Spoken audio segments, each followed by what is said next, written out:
You have the ability to control his hours as well as his operation because he's going to be subject to a conditional use permit.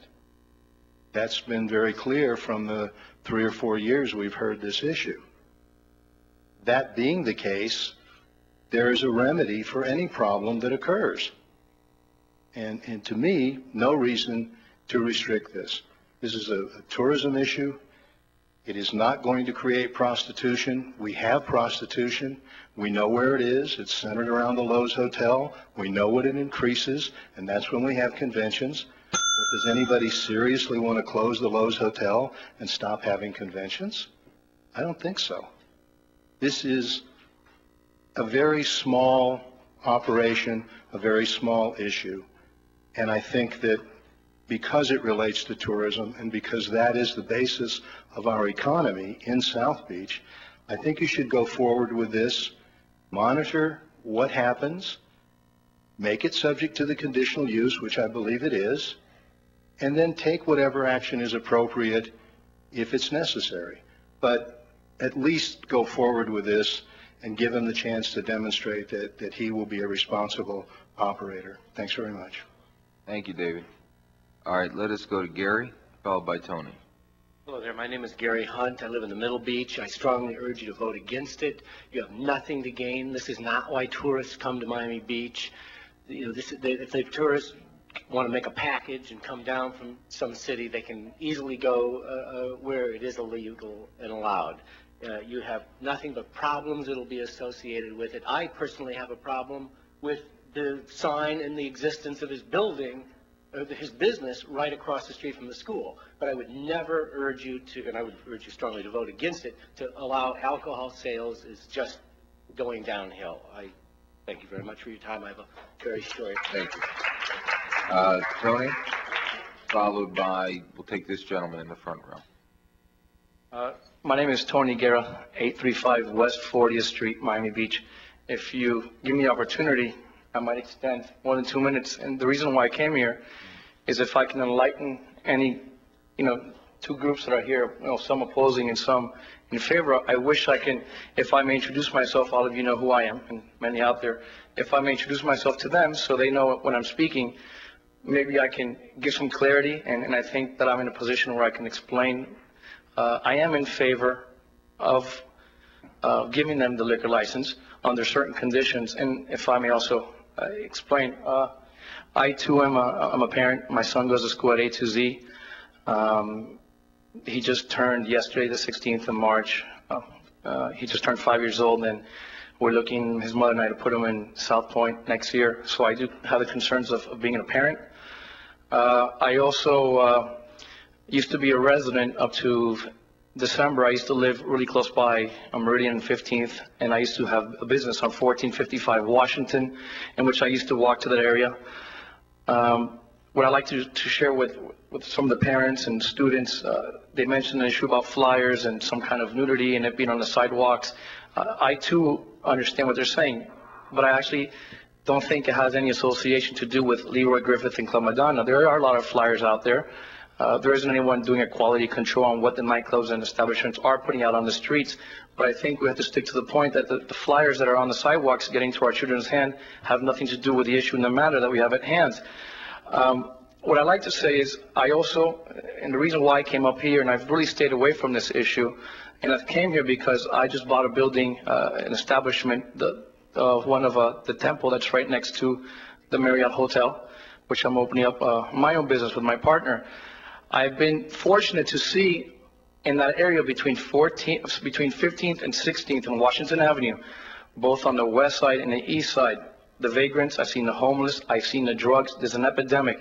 The issue that we have at hand, starting from Euclid to Pennsylvania and Washington, it's much greater than the problem that we have right here, and whether there's an alcohol license given to Leroy Griffith. I believe there should be a cleanup on that area. I believe the issue is much greater than what we have here at hand. What I do like to say, because I have been in the nightlife, tourism, and hospitality industry for 10 years, that what we're saying here is that the liquor license and the new establishment, there's like two evils, and we put them together as a larger evil.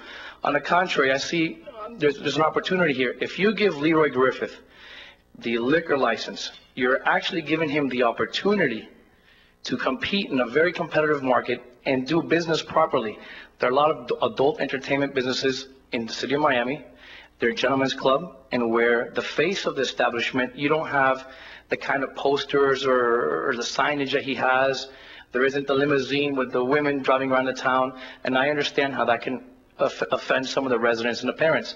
But when you're giving a gentleman like Leroy Griffith a liquor license, he enters a new tax bracket. He enters another level of business, and with the income that you receive with the liquor sales, you can change the dynamics of the business.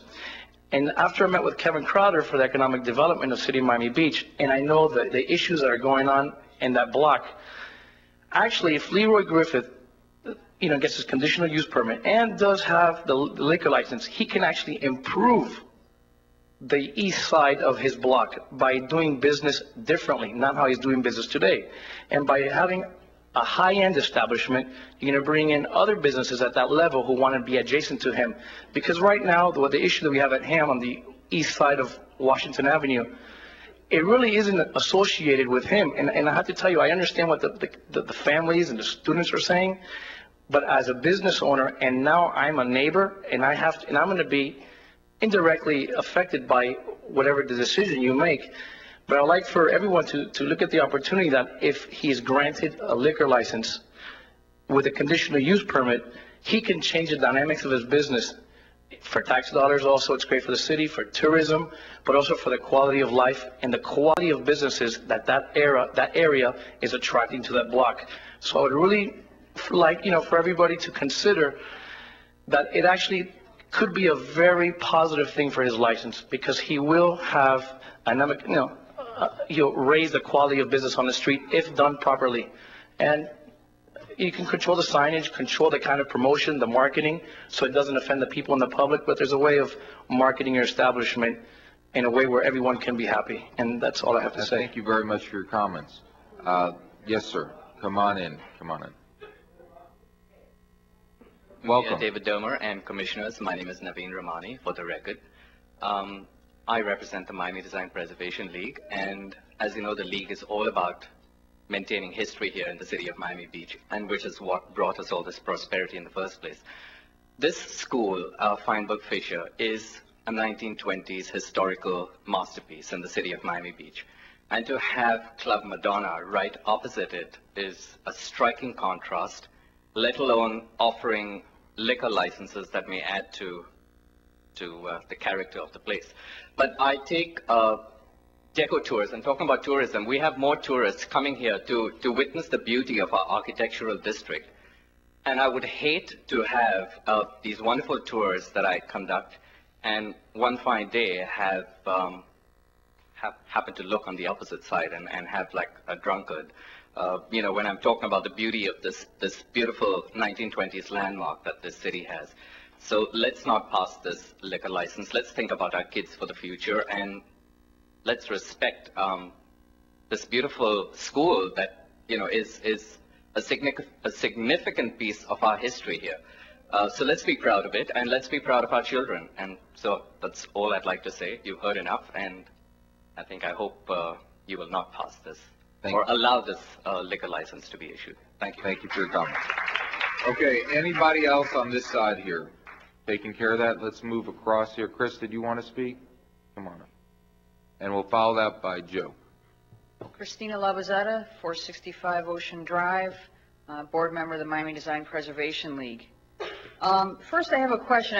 I'm a little bit unclear. Is this ordinance at the same time that it's allowing liquor to be served at this establishment, also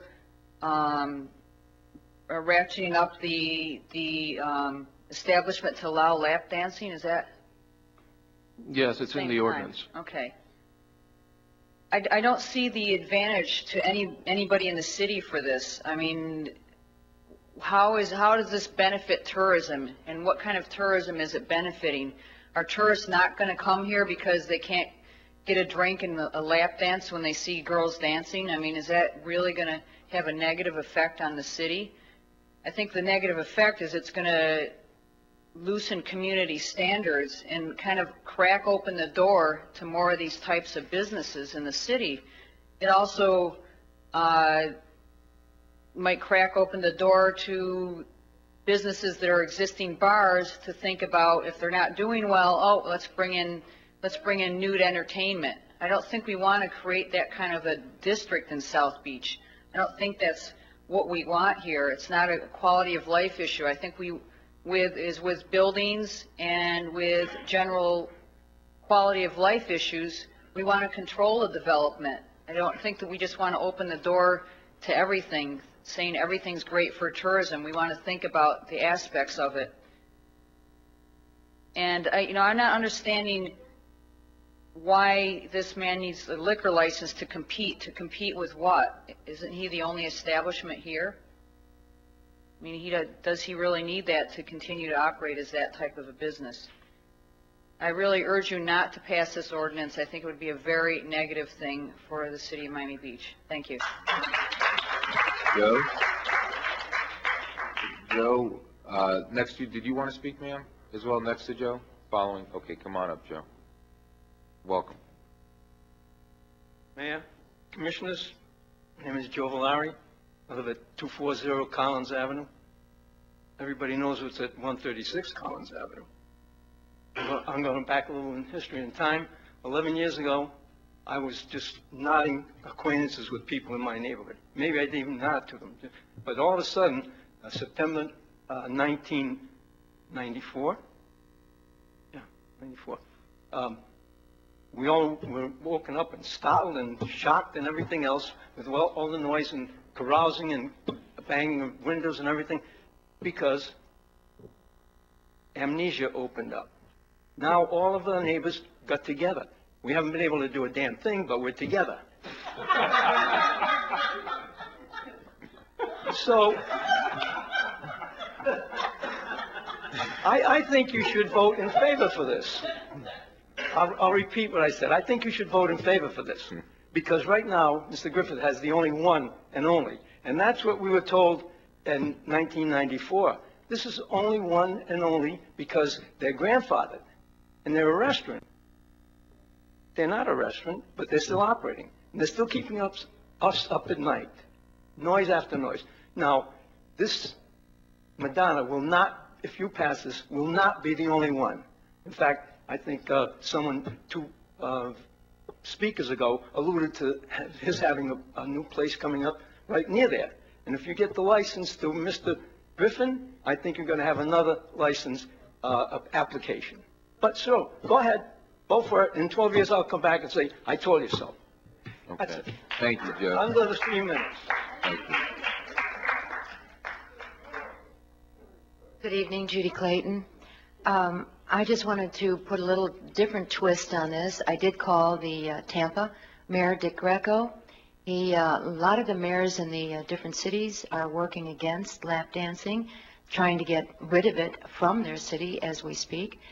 I also had right from the horse's mouth, my 2 sons that happened to go to a strip club. And they told me in Arizona and in Colorado, some other states, that when you have nude dancing, there is absolutely no liquor.